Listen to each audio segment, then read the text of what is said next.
February 4th, 2026, 11:47 p.m. Pacific Time. A phone rings in a rented villa in Montecito, California. Prince Harry, already asleep after a long day managing what's left of the Archewell Foundation's crumbling infrastructure, reaches for his mobile in the darkness. The caller ID shows a UK diplomatic number. Not Buckingham Palace, not Kensington, something else. Something official, he answers. And what he hears in the next 90 seconds will send him into a state of panic so severe that witnesses will later describe him as physically shaking and unable to form complete sentences. Your Royal Highness, the voice begins, using a title Harry technically no longer holds in any official capacity. We're calling to inform you that the Emirate of Dubai has issued a formal and permanent entry ban against Meghan Markle, effective immediately. The ban extends to all 7 emirates of the UAE. The decision is final and non-appealable. Harry's first question, according to sources familiar with the call: why? What did she do? The response: the incident at Kensington Palace, February 2nd, the security footage has been shared with Emirati authorities. They've classified her as a diplomatic liability and a security risk.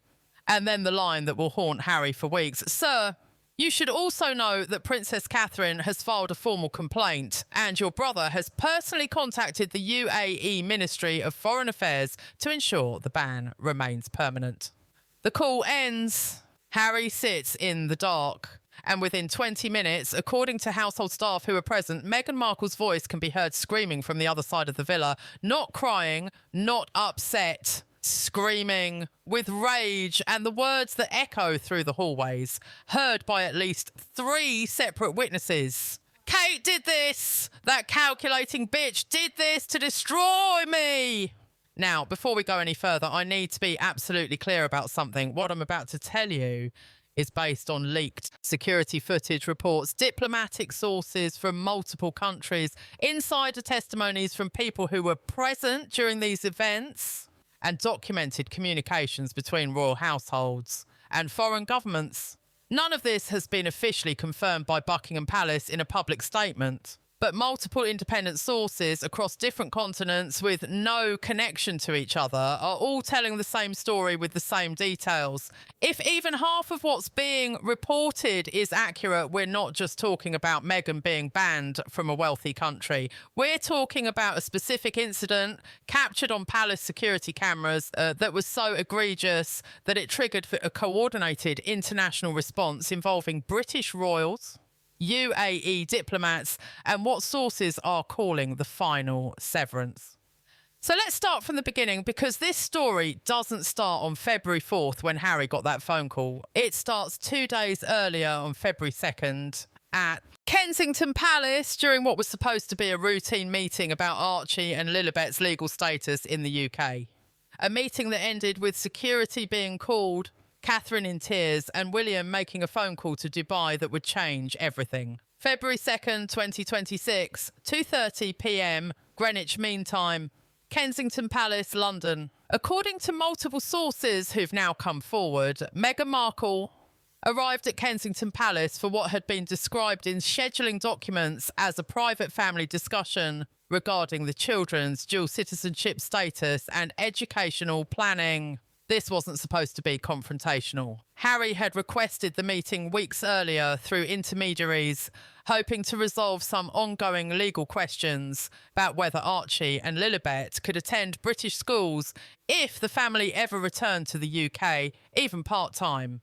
William had agreed on one condition: Catherine would be present, not as a participant, but as a witness, because by early 2026, according to Palace legal advisors, William no longer trusted any meeting with Meghan to remain private or accurately represented afterward. The meeting was scheduled for a small conference room in Kensington Palace's administrative wing.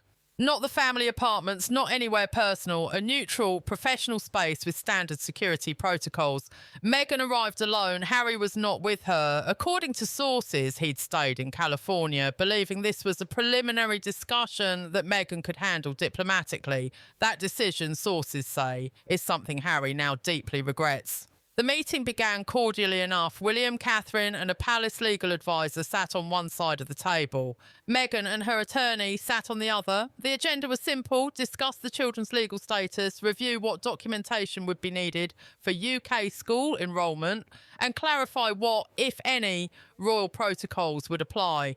But within 15 minutes, according to 3 separate sources who were briefed on what happened, the tone shifted dramatically. Because Meghan didn't just want to discuss the children's status, she wanted to negotiate her own rehabilitation into royal life.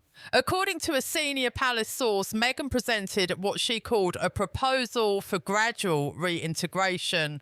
She argued that for the children's sake, it would be beneficial if she could occasionally attend royal events, be photographed with the family at public occasions, and slowly rebuild her image as someone who had matured beyond past conflicts. She specifically mentioned wanting to attend Trooping the Colour in June 2026. She suggested that a joint appearance with Catherine at a charity event would show the world that royal women can overcome differences, and then, according to sources, she said something that changed the entire dynamic of the room. She allegedly looked directly at Catherine and said, "You of all people should understand the value of second chances." Your family wasn't exactly welcomed with open arms either, was it?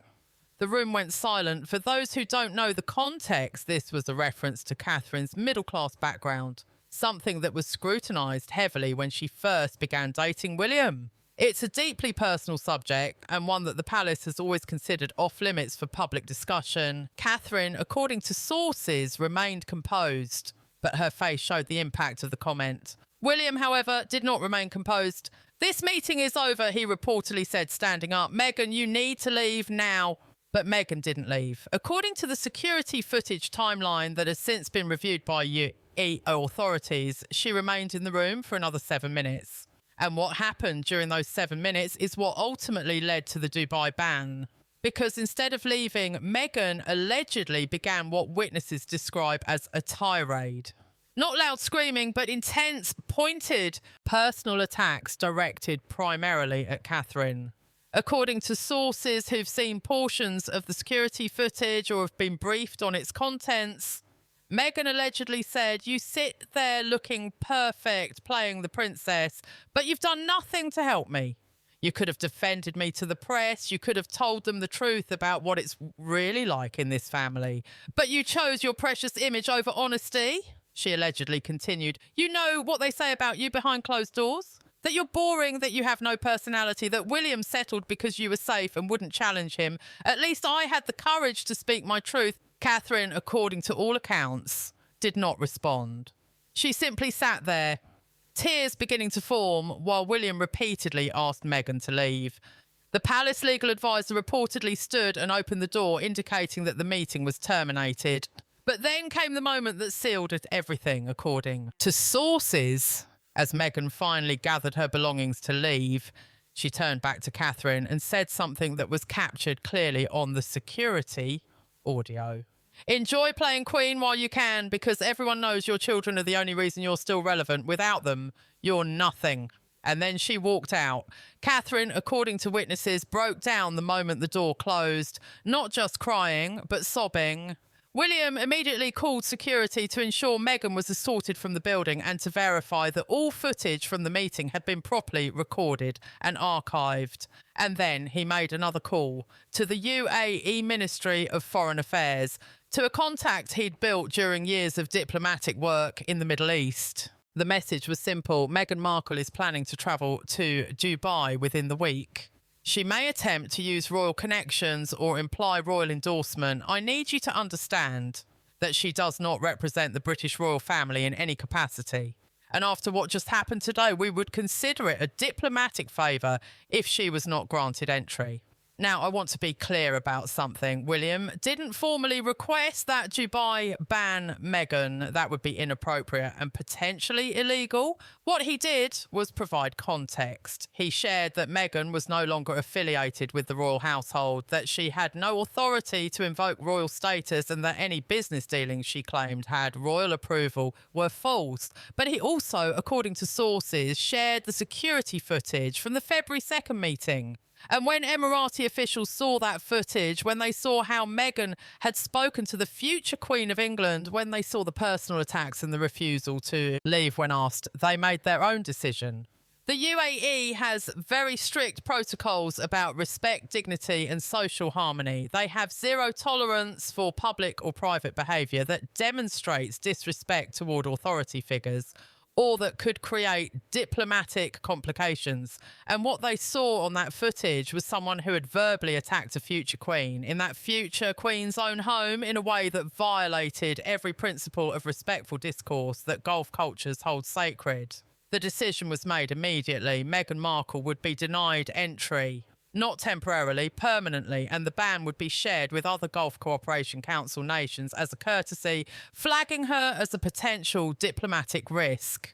On February 4th, 2026, at approximately 6:15 p.m. local time, Meghan Markle's flight from Los Angeles touched down at Dubai International Airport. She was travelling alone, no Harry, no security detail, just Meghan, a personal assistant, and apparently a significant amount of confidence that this trip would relaunch her brand in the Middle East. According to sources familiar with her itinerary, she had meetings scheduled with luxury brand executives interested in her lifestyle ventures. She had a pitch meeting with a regional streaming service about a potential documentary series. And she had a private dinner arranged with investors who had expressed interest in funding what she'd been calling her Global Empowerment Initiative. The trip was supposed to be the beginning of Meghan's reinvention, no longer dependent on royal connections or Western media, a new chapter in the Gulf states where money flows freely to those who can sell the right image. But she never made it past immigration. According to multiple sources, including UAE border officials who have spoken to media on background, Meghan was flagged the moment her passport was scanned. She was politely asked to step aside into a private interview room. Her assistant was held separately. And for approximately 45 minutes, Emirati immigration officials asked her a series of questions about the purpose of her visit. Her answers, according to sources, were initially vague. Personal travel, meeting friends, exploring business opportunities.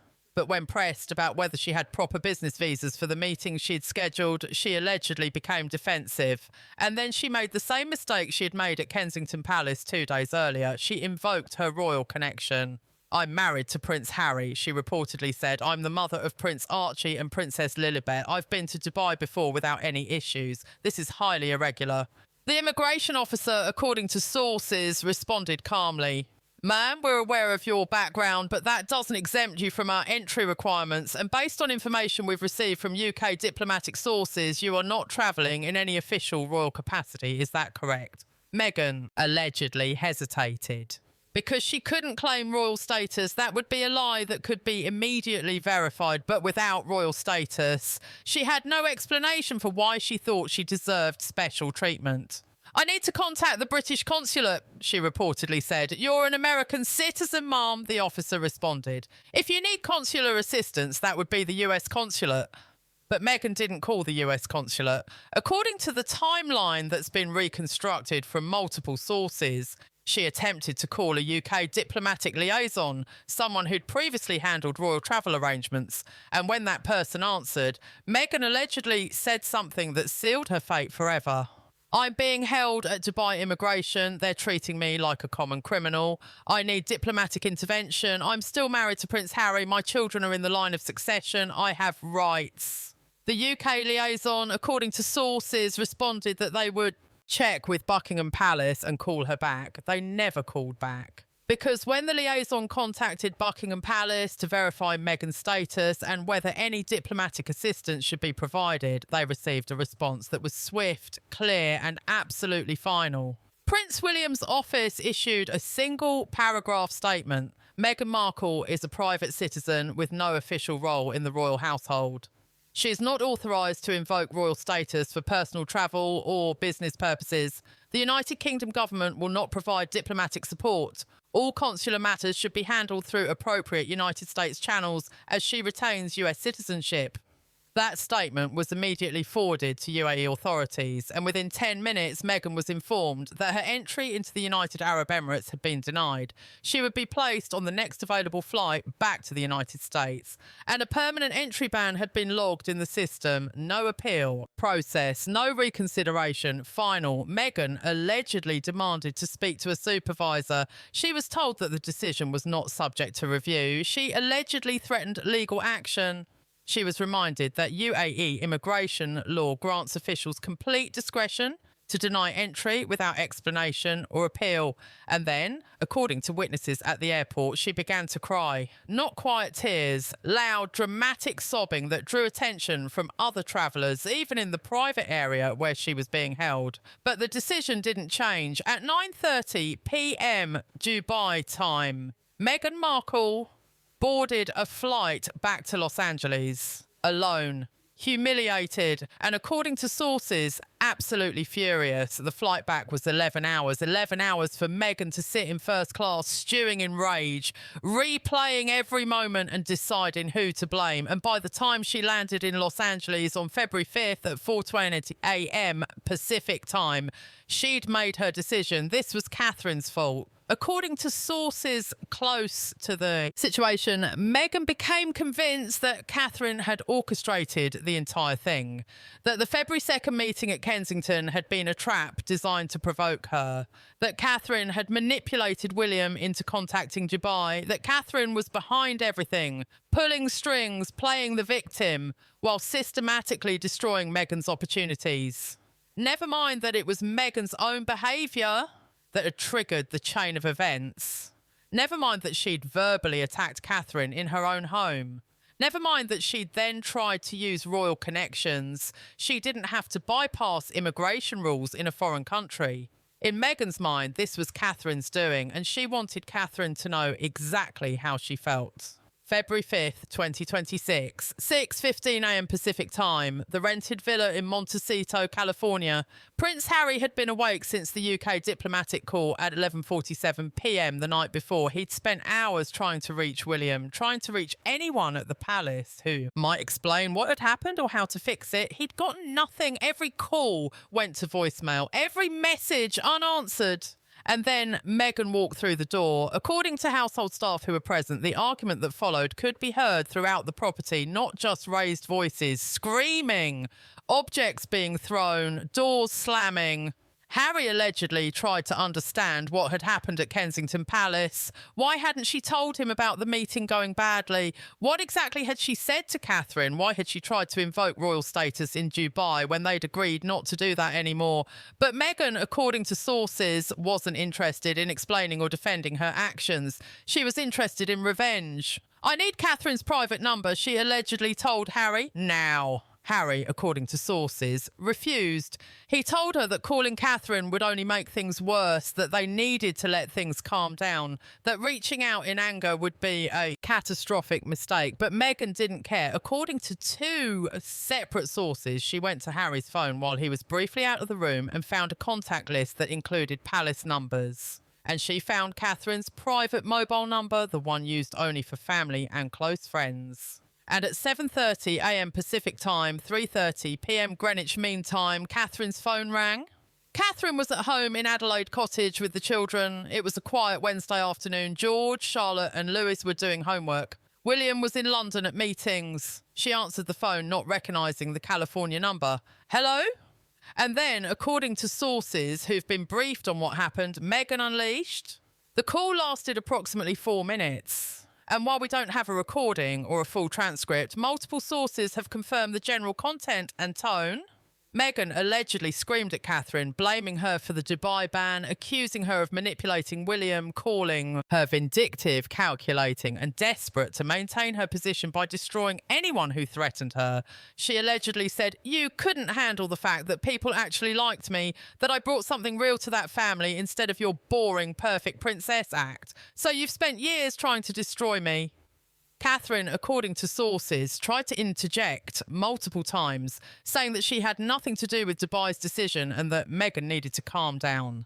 But Meghan allegedly continued, "You think you're so untouchable. You think the world believes you're your perfect mother. Perfect wife routine." But I know the truth. You're threatened by anyone with actual substance. You're scared that history will remember me while you'll just be a footnote. And then, according to sources, came the line that reportedly made Catherine hand the phone to her protection officer and leave the room. Your children will grow up knowing their aunt was destroyed by their mother's jealousy, and when they're old enough to understand, they'll know exactly who you really are. The protection officer reportedly ended the call and immediately contacted Kensington Palace security. Within 15 minutes, William had been pulled out of his meeting and informed of what happened. And his response, according to a senior Palace source, was 3 words: she's done forever. What followed over the next 72 hours was what Palace insiders are calling the institutional lockdown. A coordinated, comprehensive effort to ensure that Meghan Markle could never again use royal connections, royal names, or royal associations for any purpose whatsoever. Prince William personally drafted a memo that was circulated to every Commonwealth diplomatic office, every British consulate, and every major international ally. The memo, portions of which have been leaked to press, was brutally clear.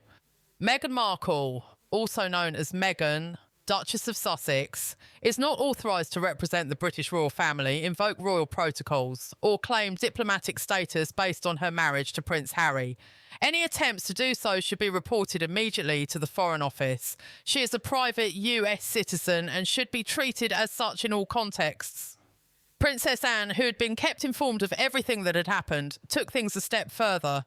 She contacted personal friends in the UAE government and specifically thanked them for their handling of the situation. She made it clear that the royal family considered Dubai's decision to be appropriate and that they would view any reversal of the ban as diplomatically problematic. In other words, she locked the door and made sure it stayed locked. King Charles, who'd been largely absent from these matters due to ongoing health issues, was briefed on the situation by William. His response, according to sources, was sadness rather than anger, but he gave William full authority to handle the matter as he saw fit. The message was clear. Meghan had crossed a line that couldn't be uncrossed. The attack on Catherine, the attempt to manipulate foreign governments, the ongoing pattern of using royal status when convenient while denying royal responsibility when inconvenient, all of it had finally exhausted whatever goodwill or family tolerance remained. But it wasn't just the royals who were done with Meghan. Within a week of the Dubai incident, the following happened. Saudi Arabia formally announced that they would not be pursuing any media partnerships with Meghan Markle or any ventures associated with her. A spokesperson stated that they prioritise relationships with individuals who demonstrate consistent values and diplomatic respect. Qatar quietly removed Meghan from a list of potential cultural ambassadors that had been under consideration. Bahrain and Kuwait both updated their entry systems to flag her passport for additional screening. Several European luxury brands that had been in exploratory talks about partnerships issued statements saying they were pursuing other direction. A major US-based streaming service that had been discussing a reality show about her life issued a press release saying the project was no longer in development. And most devastatingly for Meghan's long-term plans, 3 separate charitable foundations that had been considering partnerships with Archewell formally withdrew their interest, citing concerns about brand alignment and reputational risk. The dominoes were falling, and they were all falling in the same direction away from Meghan Markle.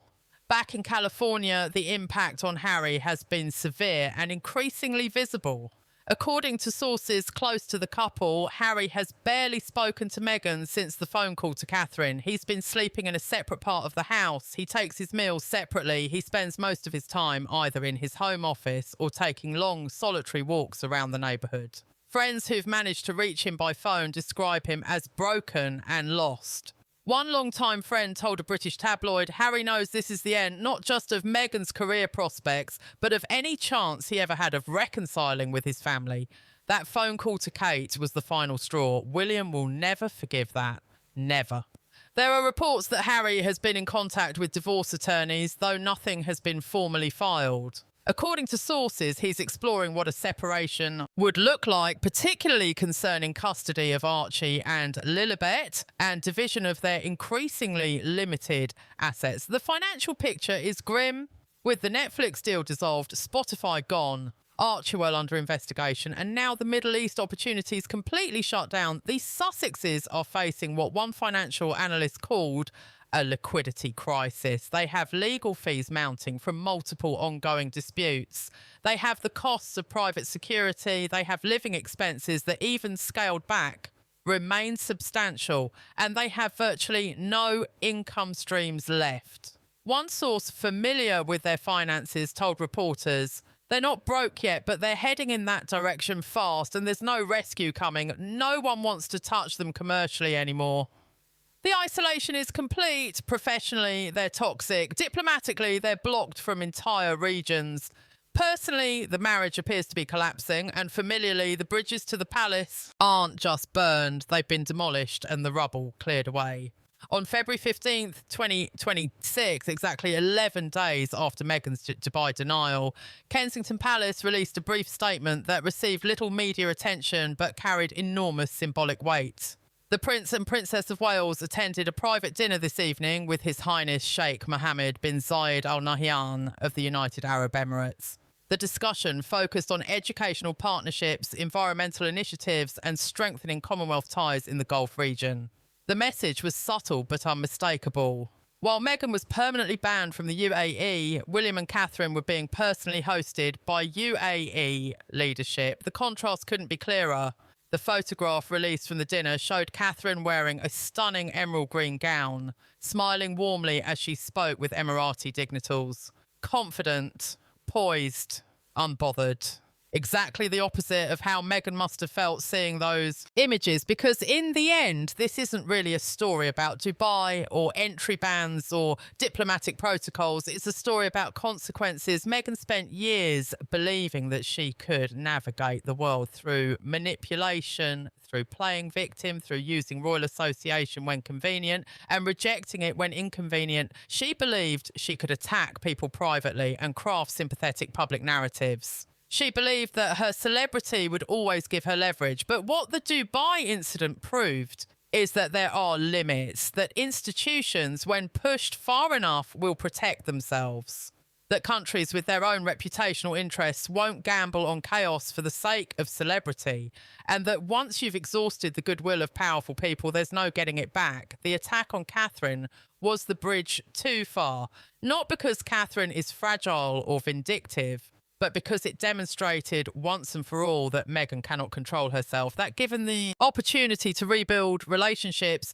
she chose instead to lash out, that her rage is more important to her than her future, and that rage, captured on security footage and heard on a phone call, has now cost her access to entire regions of the world and any remaining path back to the family she married into. Harry sits in California watching his wife's meltdowns, knowing his family wants nothing to do with him as long as she's in the picture, and realising that the freedom he thought he was gaining in 2020 has become a prison of isolation and regret. The final irony: Meghan blamed Catherine for her Dubai ban, but Catherine didn't orchestrate anything. She didn't manipulate anyone. She didn't need to. She simply existed as a future queen, as someone who understands that dignity, respect, and long-term institutional thinking matter more than short-term emotional satisfaction. And that difference, more than any ban or statement or memo, is what's left Meghan on the outside looking in. One royal figure stands strong, supported by family and welcomed by foreign governments.